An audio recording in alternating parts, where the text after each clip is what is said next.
Bir ses vardı obamızda yanlanıp duran, yüreklerden çıkıp yüreklere konan, her aydımı bilen umit paylap gidiyen, yakşı adamdı diyeler yaşlılar yadlar. Sayıl dövrünün ovazı bol, halkın sevgisini kazanıp yörüp, sungatı bilen iz koyup gitti. Adi yüreklerde ömürlük garip, yatan yeri yaktı bulusun, erim aydımsın. Senin sesin yaşayar halkın kalbinde. Yıllar geçse de yitmez sözün avazı, Tahir Rahman o seni yaşayan adamların kalbinde.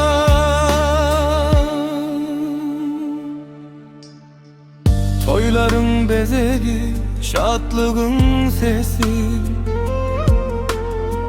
yaşlığın yadında kalan bir keşfi.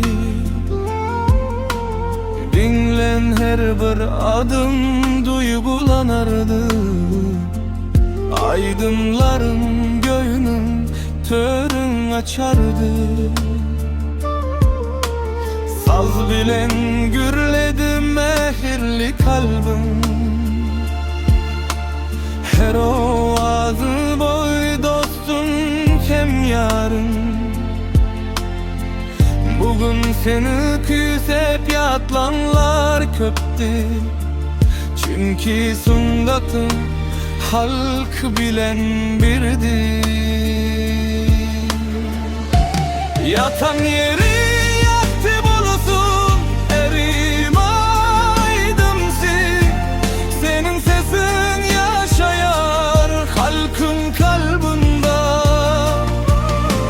Yıllar geçse de yitmez sazın avadı, Tahir Rahman o seni yaşayan aygın tarda. Tahir Rahman'a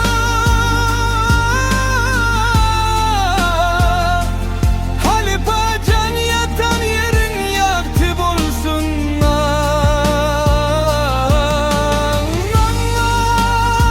Rahman cennet etsin.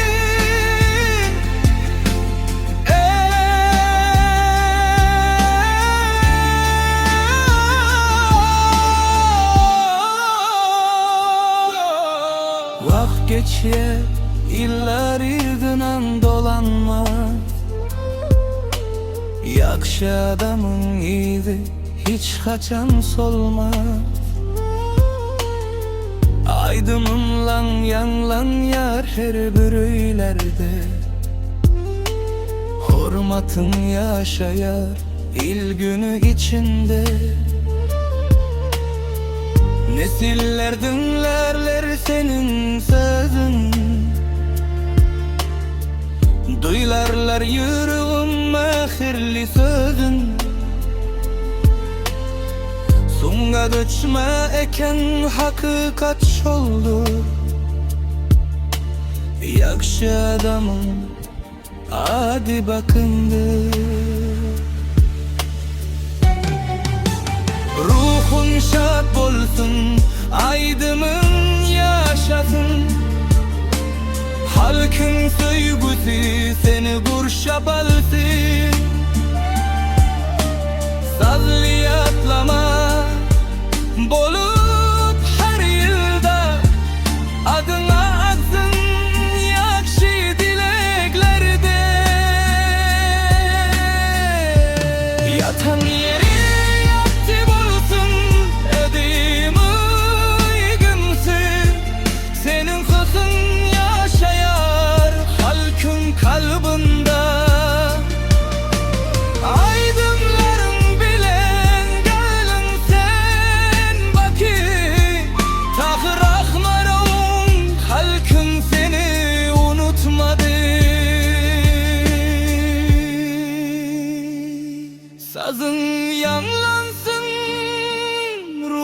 şad bolsun, hormatın nesilden nesle devam etsin. Tahir Rahman